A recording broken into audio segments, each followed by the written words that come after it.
unstoppable kick-ass confidence. Are you ready? Welcome to the Raw and Unscripted show with Christopher Rausch, where we help you overcome your self-created crap without the self-help fluffy bullshit. Now please welcome our host, Christopher Rausch.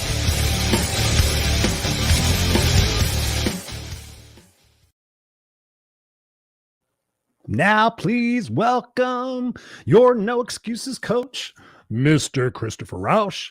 Ladies and gentlemen, boys and girls, it is Tuesday night, 7 p.m. Pacific Standard Time, and you are at your place for the Raw and Unscripted show with yours truly, Christopher Rausch, the place where I help you overcome your self-created crap without the self-help fluffy bullshit. You are welcome. Welcome, welcome, welcome. Whether you guys are watching us live on the video cast or you're listening to us on the replay of the podcast, thank you for being here each and every week. You guys know that you are my misfits for life. I love you guys and appreciate you so much. And already we have some amazing people in the house. Lynn Serrano, my sister from another mister. We just did a live show. I was the guest host for her show that she does with just drew a blank. John. Why am I forgetting his name? Anyways, it doesn't matter. Just did that. Why am I forgetting his name? Lynn, what's his name? John. I want to say Rex, but it's not Rex. Anyways, ladies and gentlemen, thank you for being here Tuesday night. We've got an exciting show coming up for you tonight. But before we get started, I just want to do my little commercial plug here for Help Heal Humanity.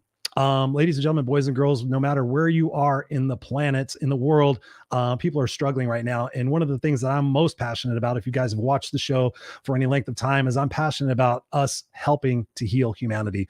Each and every one of us taking responsibility to heal ourselves and then share that gift with the world. So I'm a part of the organization called Help Heal Humanity. Check us out at www.helphealhumanity.org.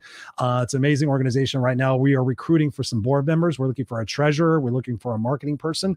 And we're looking for a grant writer. So if you are familiar or know of anybody who is familiar with that stuff in the nonprofit space, I would love for you guys to send me a message and let me know, because we were looking to recruit. Help Heal Humanity is an amazing organization that I've been involved with for a couple of years now. Serena Buffalino has been on the show a few times. I'm sure you guys have seen her, and just a powerful organization. So we are recruiting your help, whether you want to volunteer, whether you want to donate, but all together, we need to all contribute to healing humanity, especially right now with everything that's going on in the world. So wherever you're at, I hope this message finds you well and rocking and rolling. Yes, Scott Jones, that's what it was. Sorry about that, Scott. I apologize. That's what happens when you're on camera and you're live in front of 10 million people. We got Teresa in the house. She says, hello from the East Coast to three of my favorite people. Teresa, thank you so much for being here. I love you. I already miss our conversations. But anyways, we'll reconnect. We got Ray in the house. He's already putting up the banner right there, helphealhumanity.org. Thank you, brother Ray. Appreciate you guys being in the house. Hope that all of you are enjoying your week so far. It is Tuesday.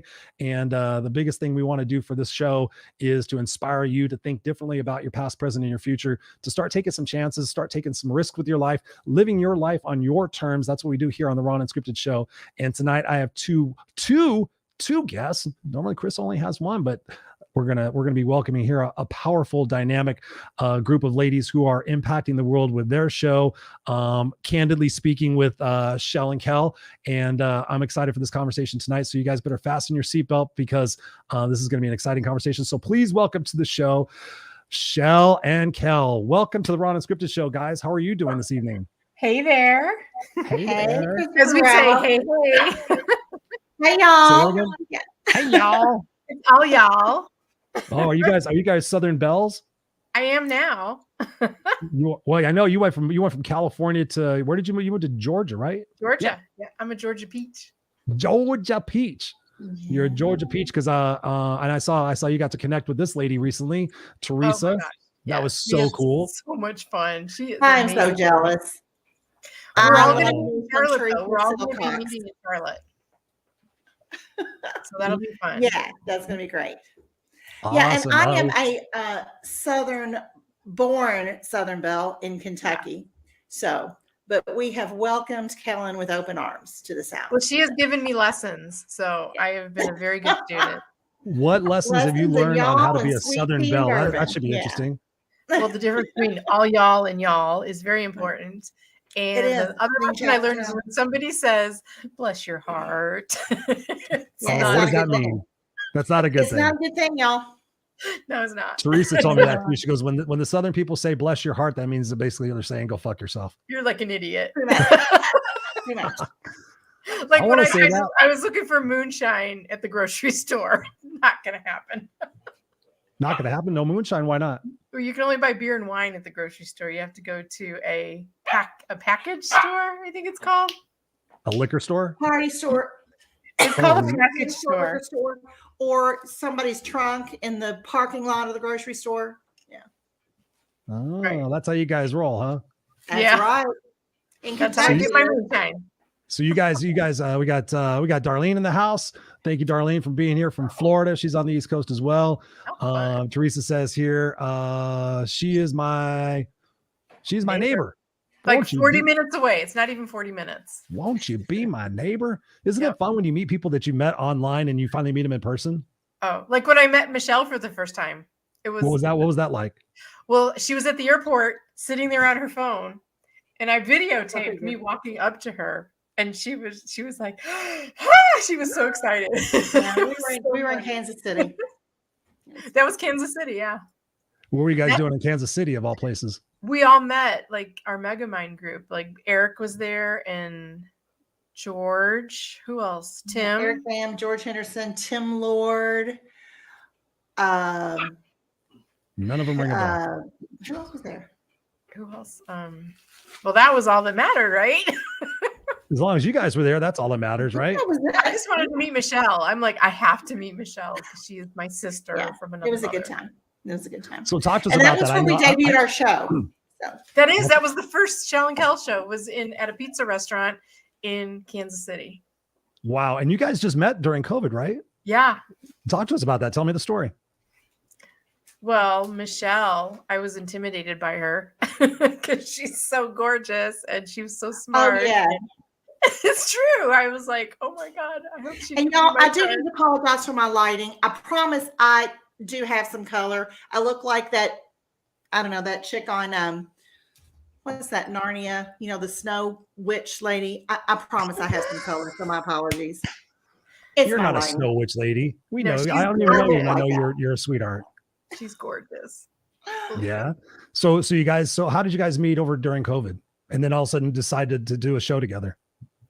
Kellen decided.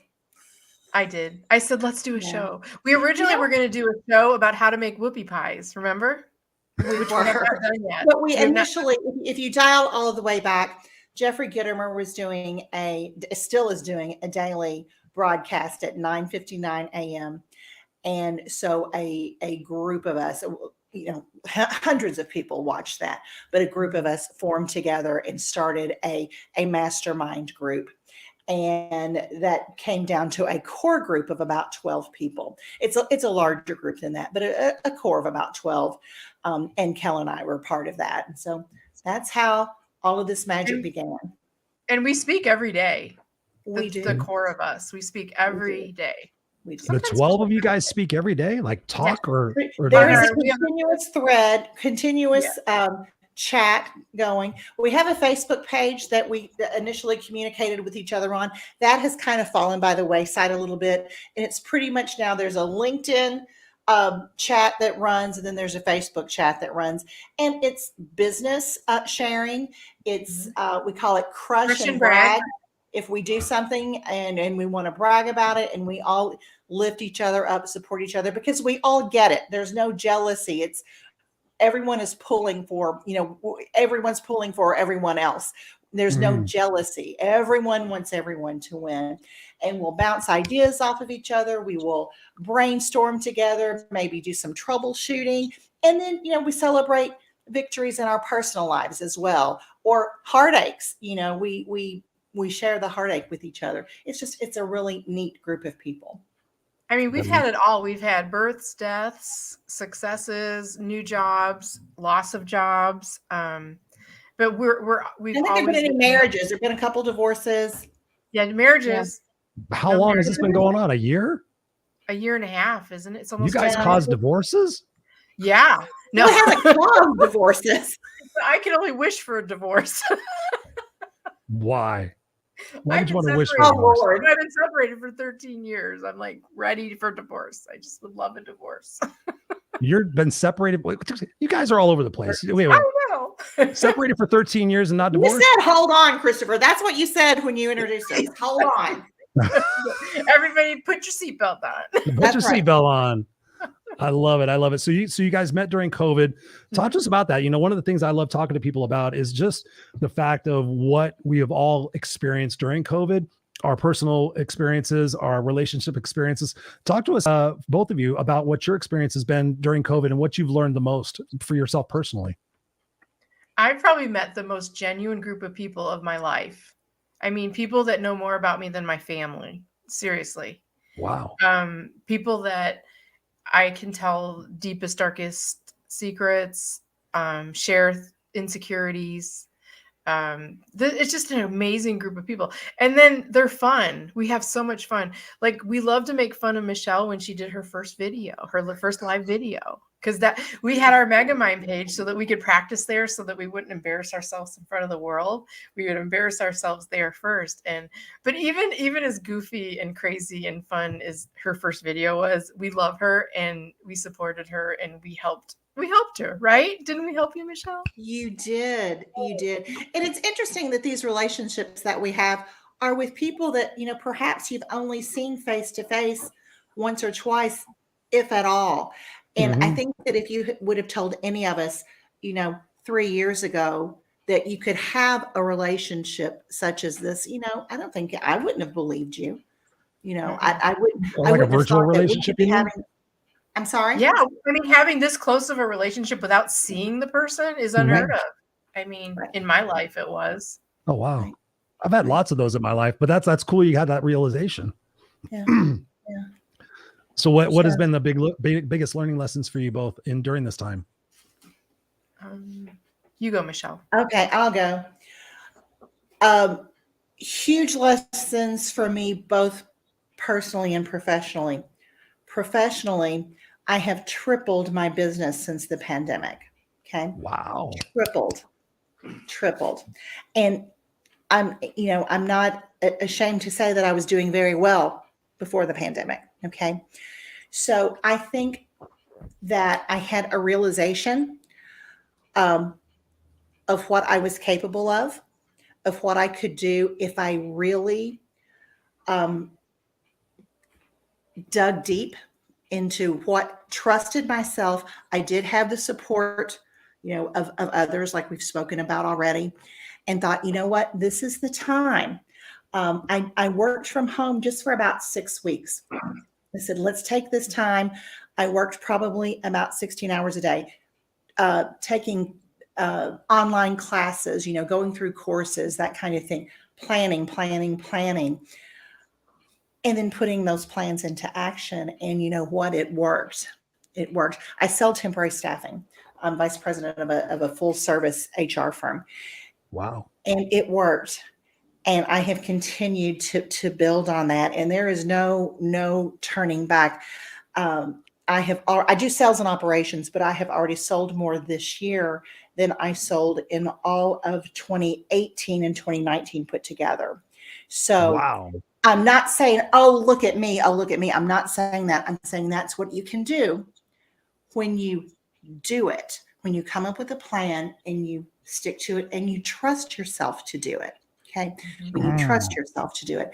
So I had just never done it. I had done enough to get by. I always joke and say, I like to wear $35 mascara. Okay. I do. Was that I made enough to do that. So, you know, I wanted a little bit more than that. And so through some work, I was able to do that. Personally, same kind of thing. I wanted more. So I made a huge change. Okay. Changed the situation that I had been in for, which is interesting because, and Kellen knows, I have not spoken publicly about this. Okay. Breaking news on the Raw&Unscripted show. Yes, breaking news right here. Tell all on Christopher Rausch. Ended a marriage that is 30 years old. Okay? Whoa. Yeah, it's a long time. Wow. And we are still we are still measuring, counting the age of my divorce in days at this point. Okay, it's final, but it's still days old. I am not advocating divorce. I'm not saying to do that. I'm saying that I realized that I needed to do what I needed to do. Okay. It was not related to success at work, none of that. Okay. But it was related to, I need to take care of myself. And I did have a newfound,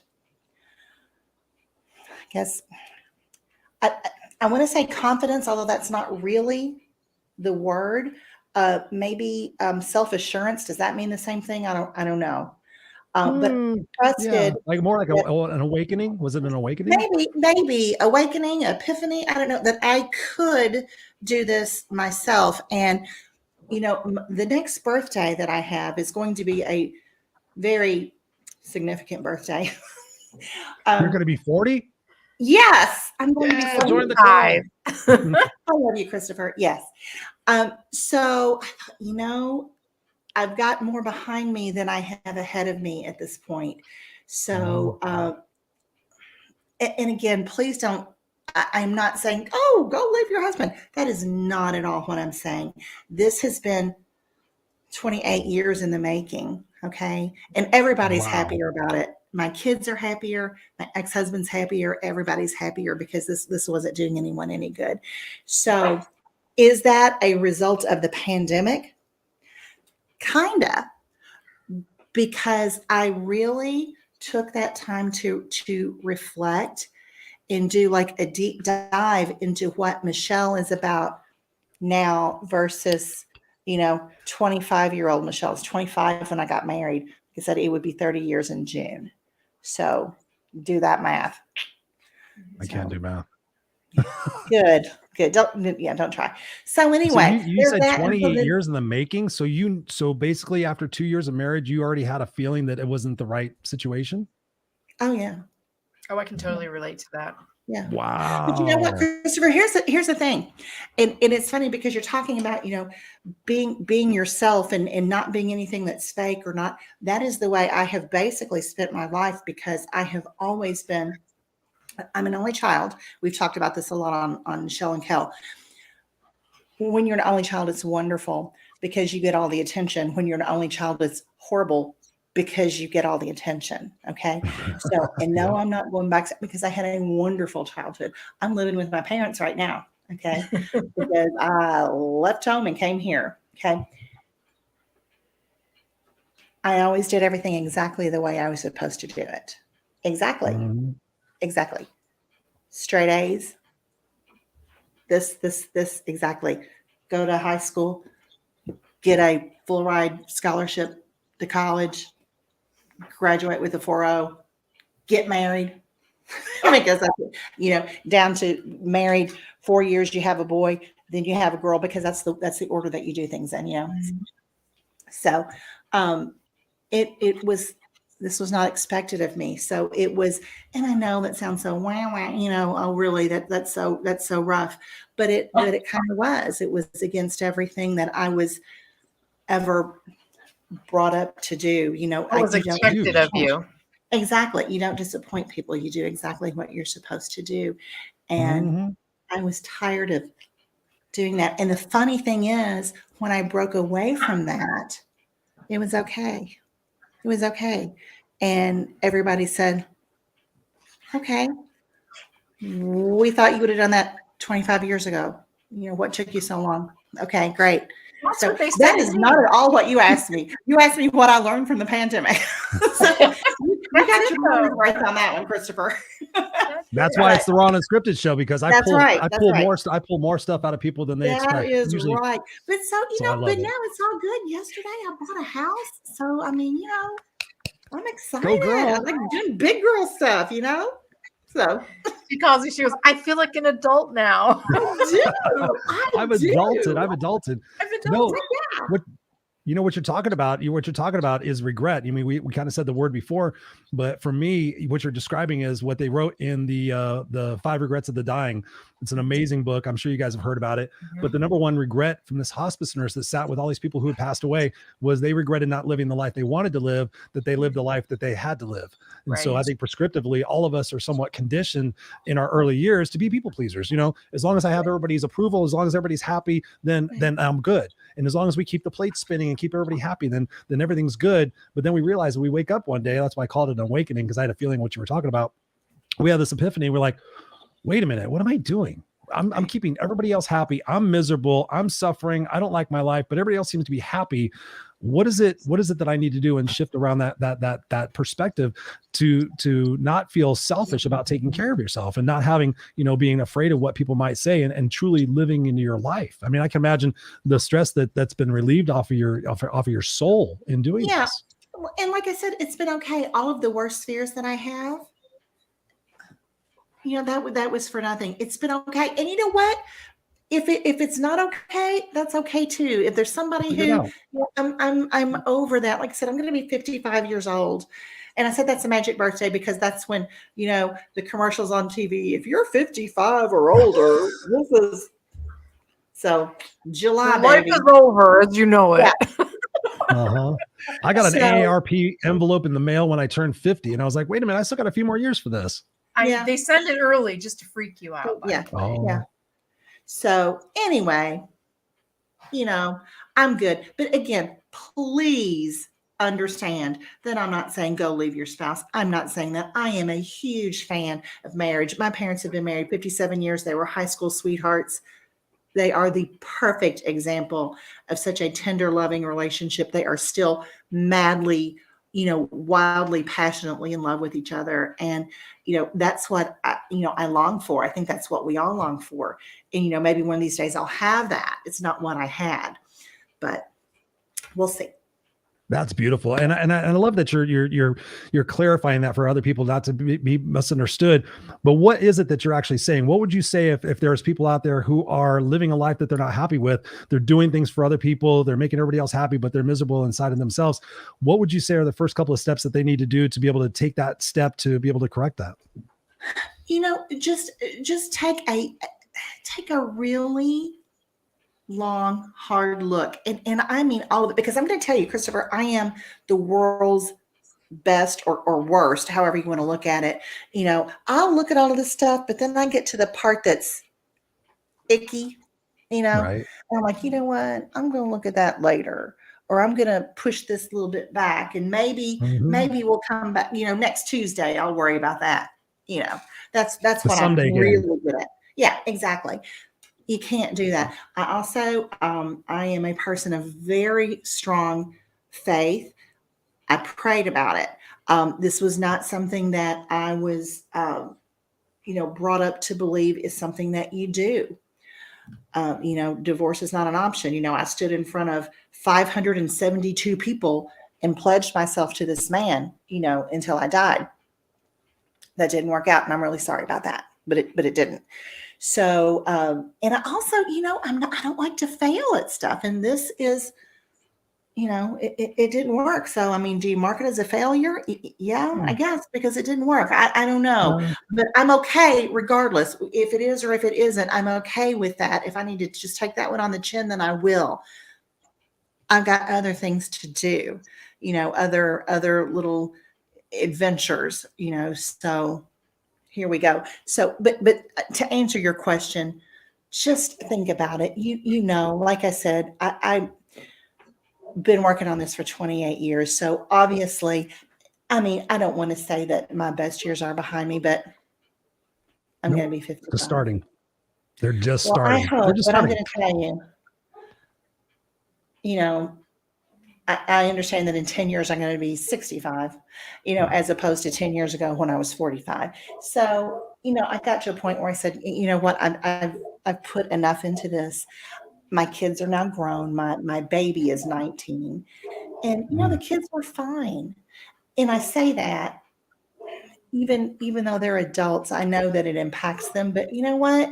If I thought I was fooling anybody, which I thought I was, I wasn't fooling anybody. wasn't fooling anybody, so. Well, I love it. I'm proud of you. I'm proud of you because I know that that's a challenging situation to be facing. I've helped a lot of people go through those situations, and it's ultimately just about owning who it is that you are, where it is that you are in your journey, and looking forward to each day subsequently to live as much as you possibly can in those days and in those moments, not to have any future regrets. I mean, that's the way I see it. What about you, Kellen? What do you think? Yeah, Totally agree. Totally agree. I just like Michelle, I lived my whole life pleasing people, my father-in-law, what I thought people were expecting me to do. And I mean, talk about leap of faith. I mean, I decided to trust my intuition and leave California. I mean, I packed up my 3 pugs and my mom and drove 2,200 miles across the United States to a house that I bought without even looking at. That's crazy. I watched you do that process too. I know. I could never do that. But it was the best thing I ever did because it's the first time in my life I listened to what I wanted to do, what my desire was, and not doing it to please somebody else. And I love being here. I mean, I couldn't be happier. I love my home. I love this area. And the pugs are super happy. They're super happy. They frolic. They frolic. Oh, they frolic. I have frolicking pugs. The frolicking pugs. Teresa says here, yay you, Michelle, Jessee, Vincent. Oh, thanks, girl. I love and let's see. Yeah, Teresa says here, life is too short. What other comments we got going on here? Robert says, wow, we got Joe in the house. What's up, Joe? Thank you for being here and spending your time with us. By the way, guys, we take questions and comments, so please feel free to engage with us. Robert says here, does it make a difference that you are working for your own dream? Heck to the yeah. Heck to the yeah. I mean, I was a commercial real estate broker for 17 years. I hated every minute of it. And I did it. It was a deathbed promise for my father-in-law. I promised him I would take care of the family business and, and I did that. But finally it sucked all the life out of me. And now I make cards and I make people happy and I make people, they impact their clients and their people. And I know it sounds kind of silly. Cards that wow. You haven't taken them out of the package? I see them. They sit here right here. I love it. They're beautiful. It's beautiful. I know. I hoard them too. I have it sitting on my desk. I have it sitting on my desk. You need to mail them to people that mean things to you. No, I love them. They're pretty. My whole mission. They're pretty. I'll do that. I think they're. You know where to get more. Okay. Duh. Does it make a difference in working for your own dream? Come on, Robert. You know the answer to that question. Yes. Yeah, I mean, I during the pandemic, I started a business. Who does that? But I think with the help of the our mastermind group, I couldn't have done it without them because I trusted my intuition, but I still needed that validation. And said Pugs. Can you hear Max? Can you hear Max? Uh-huh. Yes. Yeah, that's all right. Bring him on camera. Trying to tear down the door like he normally does. So. But no, I mean, Teresa. Teresa says here, and you have great skincare. I do. I have a fantastic skincare consultant. Y'all, you need to call Teresa because she will fix you up. Yes, she will definitely do that. Let's see. I just want to see if there's any other comments. Teresa says here, you are amazing, Kellen Ann. I agree as well. Jacqueline Rose is in the house. What's up, Jacqueline? She says, life is too short, so take chances. Live like there is no tomorrow because tomorrow might be too late. Amen. Amen. Definitely.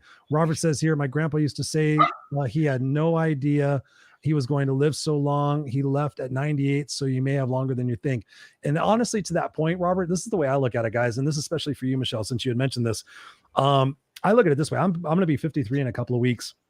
And it absolutely blows my mind. But the way I look at it now is with technology and the way medical advances are, what if we live into our 120? What if that becomes the new normal now? When I think about my life, I'm supposed to live to 99. Yeah. Because none of my family has lived under 99. That's crazy. So when you think about that, your life could just be getting started right now. So many people are sitting there thinking like I coached a lady last year. She was 69 years old. And she's like, oh, it's too late for me. And I'm like, the fuck, it's too late. I'm like, come on, let's go. She got married a year later. I mean, like, let's rock. I mean, it's all about what it is that you guys want to do with your life. And so I think that's incredible because with technology and everything else, if we live to be 120, the way I look at it, I've learned so much in my life that now at nearly 53, I'm excited because now I get to take all that and use it for my dreams. You know, I did the same thing as you guys did. I pretended to be everybody else that, you know, to make everybody else happy and do all this and all that shit and pretend to be somebody I wasn't. And then a couple of years ago when I left corporate, I was like, I'm just going to be the no excuses coach. I'm just going to do me. I'm just going to be me. And if I attract whatever people I attract, then great. Whatever people I have to wish well, that's so be it. And it's been an amazing, amazing aspect of my life that I've learned during COVID is just to surrender and just to let go of the results and everything else and let go of the egoic bullshit that we tack onto ourselves because we want that validation and everything else. When realistically, when we're happy with who we are inside, that is all that matters. That's right. And I remember going to your birthday party a year ago. My birthday party. You had like a Zoom birthday party or something. Oh yeah. Lynn did that. She got a bunch of people's videos. Yeah, that was cool. That was already a year ago. Oh my God. I know. That's crazy. So you guys met and you combined forces and now you do Candidly Speaking with Chelle and Kelle. Talk to us about what the intention is of that show and what is it you really want humanity to wake up to? Girls talk with a purpose. Girl talk with a purpose. That's our tagline. All transparency. Okay. What we originally had in mind is not really what has happened with the show. Okay. Not surprised. We originally intended our target audience was professional females. Okay. Not that we did not intend to ever have male guests, of course not, but our target audience was professional females. What is it? Probably 80%, Kellen, of our audience is male. No 40 way. to 57 years old. Yeah. 40 to 57-year-old males. You got it nailed. I know. Well, they must want to know about moisturizer. I don't know. But it's funny. And we have usually, there's typically a sales-ish kind of spin. There's always a business, some kind of a business aspect to the show. But we've had some heavy hitters. We've had Jen Gittimer, Jeffrey Gittimer. Jen Gittimer's been on a couple of times. Last week we had Larry Levine. The week before that we had Ken Walls. We've had some really interesting, really very well-known people. I think maybe Christopher Rausch, maybe. Have I been on yet? I can't remember. Have I done something? You were on my show. I was on Kellen's show. But you are going to be on our show. Wait, I think you're on the schedule. Come on and say something. One time you came on because the reason I remember is you asked if you could cuss. I remember that, Christopher. You came on and said, like, I think it was when Teresa Silcox was on. Oh, okay. Am I making that up? I don't think so. I don't remember. She was on there too because I Teresa, we got Don Mann from the original SEAL Team 6. He's going to be on, and then we got some cool TikTok phenoms coming on, like Caitlin and Tiptoe, the 175-pound tortoise. I mean, there is a diverse group of people that we have on this show. Kellen is the scheduler. You never know what I'm going to bring up. She just tells me that I'm like, okay, a 300-year-old tortoise? What'd you say? So. Yeah, well, but it's interesting because it is kind of morphed into its own little thing. So we have a 13-year-old next week who's a Bob Proctor. Tomorrow night is a 13-year-old boy. Who's a doll? He's a phenom. He's a 13-year-old certified Bob Proctor coach, and he's doing a mastermind on habit forming with his dad. Yes. It's crazy. I'm like, I was never an overachiever. He teaches you how to do scary goals. So he's 13 years old. He's 13 years old. That is awesome. Well, Kellen told me 13 years old. I'm going to tell you, I rolled my eyes. I was like, seriously? I know. She was like, I don't know what to talk to a 13-year-old boy about except 13-year-old girls. I mean, what? But he's got so much to talk about between that and his photography and art and mastermind class. What 13-year-old has a mastermind class? I was playing with Barbies when I was 13. I don't know.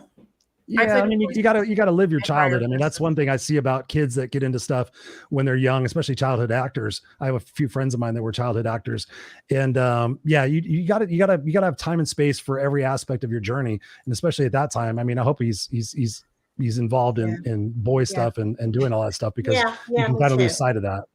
Me too. But I was absolutely still playing with Barbies. I may not have told anyone, but I was 13. So what have you guys, so from these amazing guests, what have you both learned from the guests that you can remember and you can think about like, wow, that was an aha moment when that guest said that? You know, one of the things that I learned from, and this has been fairly recently, but that I learned from Jen Gittimer. And we just talked about this the other day, Kellen. But I can't remember the words that she used for it, and I couldn't remember the other day. But it's basically weak speech. Don't like when you say just. Well, don't say just. Blah, blah, blah, blah, blah, blah, blah. Or I think this is a good idea. Yeah. Don't say I think this. Just say it. Mm-hmm. Don't say you think it. Don't say, well, that immediately, minimizes your thought. Your thought doesn't need to be. And I love that. And like I said, that's one of many, many, but I find myself doing that. I think particularly when I write, when I send, a written communication, an email or something to a client, I just wanted to, reach out and something. Yeah. Don't do that. I think. And then I remember saying to her, sometimes I don't even say, I think, sometimes I say, I would like to think. So I am so lame that I don't even think something. I would just like to think something. That's ridiculous. I'm better than that. And so are you. So don't do that. Yes. The words that you say to yourself are so massively important. There's a great book out there actually called What Not to Say When You Talk to Yourself. I think that's what it is. It's amazing because the words have so much power. When whoever came up with sticks and stones may break my bones, but words will never hurt me was a dumbass. I agree. Because words have so much power and so much meaning, especially when we use them on ourselves. Right. So that's one of the big things I coach people on is to be able to really be selective in the words that they're using, because it's going to create a perception of your confidence in how you say those things. So I applaud that big time. You got to own those things. You got to say them with certainty. Yeah, 25 years ago, minimizing speech. Thank you, Teresa. It is minimizing speech. That is minimizing speech. But 25 years ago, I had a lady tell me that you're the worst writer I've ever met, and I never wrote again. And now, my book's coming out in March, end of March, and it's like, I showed her, I wrote a book. What's your book about? It's called Wagmore, and it's life lessons learned from the Pugs. And it's tongue in cheek, and I've been told it's very funny. So nice. So what are a couple of the lessons that from a Pug's perspective that we adults should know? Like the art of relaxation. I did the scientific stuff where I did a Myers-Briggs test on myself, my daughter, and the person who owned the Loretta, the pug. And then we each took the test as if we were the Pugs. And we were within 3% of being matches. And we did the scientific part of it. And that part of my book is like the most scientific part of it, but it's hilarious. And it's so funny that like Rocco and I are like within like 93% the same personality. And Rocco is my boy. Uh-huh. Yeah. Did you answer those questions honestly? No, we did. I did. I said, be as honest as you can. My daughter even took it, and I had to help her because she was young at the time. And I had asked her the question. I go, what do you think? I go, how do you think that Gus would answer this question? And she goes, I think he would say. It was hilarious. We were laughing so hard. But it talks about communication and love and relaxation. And it's a tongue-in-cheek, fun book. But I learned a lot of great things from the dogs. That's awesome. I love it. Animals are so amazing in what they teach us. For me, I've had animals all my entire life. And the thing that I learned from them is to love, just to love. Like when I come through the door, my dog, I have a 110-pound Doberman. When I come through the door, I could be gone for 20 minutes and he greets me like he hasn't seen me in 10 years. If people did that with other people, can you imagine how strong relationships would really become? If you started greeting people like, oh my God, I'm so excited to see you. But usually like, hey, what's up? Or, so I've learned that, just to love, just to be in a state of love, because we can only be in two states. Be authentic with love or fear. Yeah. Just be authentic. Just be real. That's my word of the year, authentic. So as you know from my Facebook posts, I've been pretty raw and authentic this year so far. So let's talk about that. Let's talk about what prompted you to start being more public with some of your vulnerabilities, because I personally think vulnerability is a massive strength. I don't care what anybody says. Being vulnerable is owning your space. So mad respect to you. What prompted that? it felt good to get it out. And I was told to, when you're feeling frustrated, write it out. But I thought, what good is it just writing it or typing it into Evernote or whatever you use to write your stories?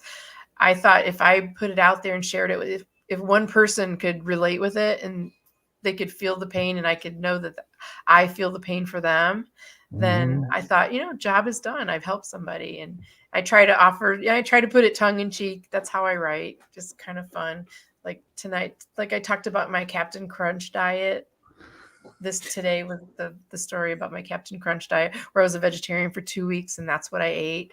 And so I try to make it fun, but it's also, there's like lessons in there just kind of snuck in, and hopefully that, people are learning something from it and know that they have somebody that's validating what they're going through and, making them not feel weird for feeling the way they did. I love that. That's one thing that I teach. I do a weekly men's group on Clubhouse. And one of the big things that people used to say about me is like, you're Chris, you're so vulnerable, but yet you're honest and you're a dude's dude and all this other stuff. And I'm like, for me, the power of vulnerability, and I have to owe it to Dr. Brene Brown. We know Brene Brown. When I listened to one of her seminars, it was on Audible. It was like a 5-day seminar. I was blown away. I was like, oh my God. And I was hiding stuff and I was pretending to be all this and all that. And people say, oh man, Chris, it must be so nice to be you. You always have so much energy and you're always so positive. And I would never say like, no, you guys don't understand. I go for walks where I have to pump myself up because I'm depressed. Exactly. And so once I started doing that, the connection factor with people, especially my clients, rose like tremendously. And people were like, oh my God, I got private messages all the time. Like, Chris, I never knew that about you. And so now you guys know, I'm just an open book. I'm just raw and vulnerable. If I have good days, bad days, if I'm the no excuses coach, whatever it might be, I'm just being real, because so much more now than ever, we need that connectedness. We need to know that not everybody's got it figured out and we're all fucked up in a certain amount of way. And that together, when we have the right people around us, like you guys have demonstrated, having that mastermind, there's nothing we can't accomplish. When we have the right people around ourselves, we're willing to get dirty. We're willing to get vulnerable. We're willing to take risks like you're doing, Michelle. And you did too. I mean, Kellen, I keep getting confused between your real names and Chelle and Kelle. And you did that too. I mean, picking up and moving across country, that's phenomenal. I mean, so many people right now can take lessons of that. So thank you for being the spokespeople for that. What has been some of the fallout as far as, with your family or friends and being more vulnerable and being more public with your vulnerabilities? Have you gotten any backlash on that? Well, my mom's not on Facebook and she's really all that I have. So I'll tell you a nice story though. My cousin Laura, who is, I don't know, she's maybe 10 years younger than me. I'm not sure. But I learned from her, from my stories, that I actually inspired her to play her violin. And I never knew that I'm like, what do you mean? She goes, yeah. She goes, because I played the violin for 30 something years. And wow. And she started playing at her church maybe 10 years ago. And she goes, you inspired me to do that. And that just made my heart. I was like, oh my gosh, that's so amazing. Like, but I never knew that. But because I wrote this story, she actually, reached out to me and we were talking. And she goes, yeah, thanks for inspiring me to do that. And I'm like, wow, you're inspiring people. You don't even know you're doing it. So just remember that. Yes. What about you, Chelle? What's been the outcome of doing? We kind of talked about it a little bit before, but have you had anybody reach out to you like, oh, hey, I'm in a marriage that's been a long time, and have people been reaching out to you for advice? Well, Christopher, that I guess remains to be seen because, as I said, that was breaking news here live on your show. So, okay. Nobody really knows about that. The guys in Megamind know, and that's really it. I have not put anything on Facebook. Just like my personal Facebook page, my Facebook page has never had my relationship status on there. I am Facebook friends with my ex-husband, and we probably share, oh goodness, 300 mutual friends, and I think everybody has probably figured that out, by now, but there's been no, I have not made an announcement. He put something on, the day, I guess the day our divorce was final, which was just a week before last, and it was something like, and I'm going to misquote it, but if someone walks away from you, it doesn't mean that that's it doesn't mean that they're a bad person. It just means that they're no longer a part of your story, or that chapter of your life that includes them is finished, or whatever it said, something to that effect. So he put that on there, and a couple of people put something, but like I said, no big statement, hey, da, da, da. But I've never had married, single, anything on there. So yeah, we'll see. Well, that's awesome. I don't even know. I have to check and see if I have anything. I don't know. Relationship with Pugs. Actually, yeah, I have a relationship with Pugs. And Andrew's with us, and he says they call it puppy love, unconditional. And he said here he's a smart ass. He says plug me in. Absolutely. Let me see if we have any other comments we want to capture here. Teresa says here, minimizing speech, so hard to keep from doing it. Boy, it is. Yes. It's a battle. I mean, even when I'm typing emails, I have to backspace and okay, no, I don't need to say anything. This is what you need. So right. But everybody pay attention to that. And you'll be surprised how frequently you do it. I'll bet. I was. I mean, you guys are just on the next phase of your life. What is it that you're most excited about in the next coming year of what it is that you're going to be doing personally and professionally? Kellen? Well, I am on this little journey, as you know. I've been so concentrating on my business and my daughter and my mother. And this year I'm focusing on myself and taking care of myself better. So whether it be through exercise, or I've just started. Well, you saw what I cooked in my post. So, I mean, I look like a freaking gourmet cook right now, but I'm not. I can't cook. But this dish that I made last meatballs. You can make spaghetti meatballs. Yeah, I can make spaghetti and meatballs. That's about it. But I'm trying to do some healthier things. And that's what, so I'll be putting some pictures on some stuff. But it's mainly with me, it's going to be taking care of myself. Nice. I love that. And that begins with the words you say and the things that you do. One of the things I found was beneficial for me in that journey when I was going through that is waking up with setting the intention for the day of who it is that I wanted to be. Like, rather than I got to be this for these people, and especially when I left corporate, was setting the intention of just being me and just loving on me and doing things because I wanted to do them and because I get to do them, not because I have to do them. And that was one of the things that I went through on my journey was I caught myself saying, well, I have to do this and I have to do this. And I started saying, do I have to do it? Or am I making that a responsibility for myself to keep other people happy? This is something that I can delegate, and just really learning not to overstress myself by having too much on my plate for making everybody else happy. And being able to not feeling guilty about putting yourself first. Yes. That's a big one, isn't it? Put the oxygen mask on yourself first and then assist your child thing. I never did that. I've always put the mask on my daughter first, or my mom first, or whoever. So I'm getting the mask now. Nice. What about you, Chelle? Well, I guess I've kind of already touched on that. Like I said, bought a house yesterday, excited about that. And this is probably ridiculous. As I said, I'm 54 years old. I have never lived on my own before, ever. Whoa. Never. That's exciting. So yeah, it is exciting. So I am excited about that. I will be living by myself. Like I said, everything the way you're supposed to do it. I did not go away to college. I went to the University of Louisville. I had a room in the sorority house. I was president of my sorority, Go Chi Omega, but I never stayed there because I stayed home because that's what my parents wanted me to do. So I stayed here until I got married, and then I moved into my husband's house. So I'm pretty excited about that. I am excited about the work that I can do, and I mean work, my professional work. And the thing is, I do that. I like to work. I do that just almost for pleasure. I like that. You know, it's I don't do it all the time. I'm not going to try to burn myself out, but I do like that I can, you know, do the training online and do those kinds of things, and I can do it uninterrupted. And I know that makes me sound so incredibly exciting. I realize that, but that is how lame I am. But I'm looking forward to that.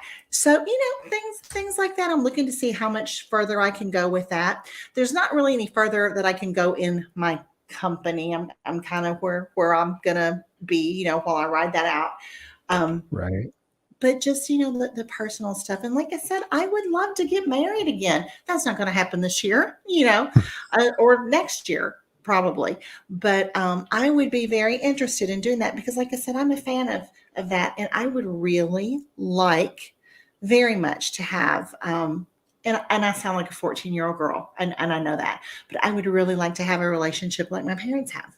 I would. So, you know, just putting that out there. If anybody knows about it, Louisville, Kentucky. Enjoy this part, because I'll tell you, there was nothing more fun than picking out my own bed. Because, you know, when I was married, I didn't pick out any of the furniture. Let me tell you something. I bought a bed. Did I tell you I bought a bed? I know. Okay, listen to this. I bought it's pink. A pink velvet bed. Oh my God. It's like a Barbie bed. A pink velvet. Come on. My bedroom is like French blue. No man would ever pick French blue, but I love it because I mean, I was so excited to pick out my own furniture. My dining room table's from Paris. Who hell, you know, he would never say. What? Yeah, I know. I bought it. It's from Paris. It's like this most beautiful table that buying your furniture. It's your choice. There's nothing like it. That is awesome. I don't see you in a pink velvet bed, but you don't? Well, that's because I'm married. But if I wasn't married, you could see me in any bed. I was a bad boy when I was young. I tell you, I'm excited about it. I am excited. So it's so fun. That is fun. It's so fun. Oh my God. And with your show, what is it that you really want to accomplish? What is it that you want to teach people, especially now that you're identifying that you have a mostly male audience? What are some of the things that you would like most men to understand about women? That's a good question. Oh, that's a great question. Do we have an answer to that, Kellen? We need to think on that one. I don't know that we're wanting to teach anything because, you know, we've been through this year and a half of self-help, do this class, read this book. And I was kind of self-helped out. And I thought, well, let's just have some fun and interview some fun, interesting people who have, you know, incredible stories that are inspirational on whatever level, and just share that with people so they could just have some entertainment. I mean, that was my goal. I mean, it wasn't, I mean, I'm sorry, go ahead. No, I was just saying there wasn't, I don't think, a goal to teach as much as it was to entertain, and learning was just a bonus. If somebody learned something, it was a bonus. Yes, because we think we're absolutely hilarious. We don't know if we are or not, but we think we are. But the show does have it is extremely casual, extremely casual. It's unscripted. Kind of like this, right? Yeah. Like, and then you get surprised when you look up at the clock and go, wow, we've been talking for 52 minutes already.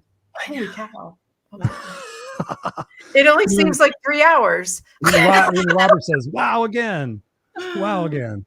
You guys are amazing. So, but does anybody want to answer that question? Like, really, what should men know? What should men know about relationships? Maybe a little bit from each of you. I don't know if I'm a good person. What do men want to know? I put quite a diatribe on my website or my Facebook page. Well, obviously, I am not an expert on what men want. I have just closed the book saying, yeah, I wasn't able to figure it out, so I threw in the towel. I just wrote 6 paragraphs about being ghosted. So I would suggest if you're not going to talk to the person, maybe just let them know. What do men, not 22-year-old men, what do middle-aged men want to know about middle-aged women, if anything? Because we're not. Yeah, never mind. What do middle-aged men want to know about middle-aged women? You can say it. You can say it. Huh? I said, you could say it. You were about to say something. It was like naughty or something like that. I was going to say, I'm not talking about middle-aged men who want to know something about 28-year-old women. Right. Oh, okay. That's not what I'm talking about. I'm talking Gotcha. about, yeah, that's what I'm talking about. Nice. You guys are awesome. Where can people get a hold of you and get a hold of your show? I've got the link right here. I didn't want to put this in the banner. I'm gonna put the here in the comments so people can go to it, but they can go check out your show. Where else can people get a hold of you? Well, we're on YouTube. We're on Facebook. You guys could go to YouTube. We would like, love to get some more subscribers. So if you guys would, Yeah, everybody watches kindly- this on Facebook. They don't ever watch on YouTube. You never watch us on YouTube. We have like 6 YouTube subscribers, and our shows We get have some 50. views. They really do. We've broken like 10,000 before, which we thought we had hit the lottery, you know, when that happened. But yeah, 10,000 views. Wow, that's We awesome. averaged like 3,000 or something like that. But 10,000 was our biggest. So Yeah. you know, we've got a Facebook page, Candidly Speaking with Chelle and Kelle. If you want to reach out to us individually on Facebook, Kellen, your name on Facebook is Kellen Ann, right? Or is it Kellen Yeah. Fisher? Yeah, because I was confusing everybody with my maiden name and my married name. And I just got tired of people. My name is Michelle Jessee Vincent. I guess And it's I'm Chelle Kellen and Ann. Michelle Jessee Vincent. Jesse's my maiden name, but I'm keeping Vincent stuck on there too. So Awesome. You guys are amazing. I'm going to set you backstage and close out the show, and then don't go anywhere because I want to chat with you guys just for a few minutes. But this has been an awesome conversation. I want to have you guys back on again. I love the excitement. I want to go back and check out some of these comments. You guys are electrifying. I'm so proud of both of you in everything that you're doing and really starting the first part of your life. I mean, the other part was training, and now you get to live life on your terms. So whatever I can do to support you guys, please let me know, because I'm here for both of you. What's funny is your demographic is mostly men. My clients are mostly women. So usually my clients are anywhere between 30 and 60.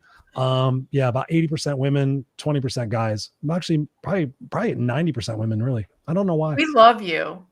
Oh, I love you guys too. Teresa even says, such an awesome show. She watched the whole thing. She never watches all the shows. oh, thanks, Teresa. We love you. Thank you, Teresa. Give Tate my best. And the 3-legged kitty and the dog. And Andrew's with us. He says, riding on the life motorcycle ride. Yeah, you gotta, ride with your wind in the air. Your hair in the wind. Fuck, I can't even think right now. But Robert says here, thank you, Christopher. Thank you, Chelle and Kelle. I'm going to place you backstage. Don't go anywhere. I'm going to finish out the show. And there you have it, ladies and gentlemen, boys and girls. 56 minutes of entertainment and insight. So what I want you guys to gain from this show is, no matter where you're at in your journey, always consider that when you're just one decision away from changing the trajectory of where it is that you're going tomorrow. If you're in a relationship, if you're in a job, if you're in anything that does not bring you joy, then you need to take responsibility for identifying what it is that you could do to get out of that situation. And as we've heard from both of these ladies tonight, those decisions are not easy. They're not made momentarily. They're taken sometimes for 28 years to think about it. But overall, we have to think about where it is we are in our journey and what it is that we want most for our legacy, and be able to identify that, because I can guarantee you, whatever it is that you're in, to get out of that may be challenging and may be hard, but I can guarantee you it will be worth it. And I'm sure both of these ladies will be back on the Raw Unscripted show here in 6 months to a year, talking about the men that they've met and the amazing lives that they have and the people that they're continuing to impact on their show. So I highly encourage you guys to go back and check that. If you guys are listening to this on the podcast, you guys can go to ChristopherRausch.com. You can find the video cast and you can connect with them as well. Again, you guys are so welcome. My amazing Misfits for Life. Nellie says here, thank you for this, an amazing show. You're most welcome. Andrew says, thanks everyone. Happy Valentine's. Appreciate you.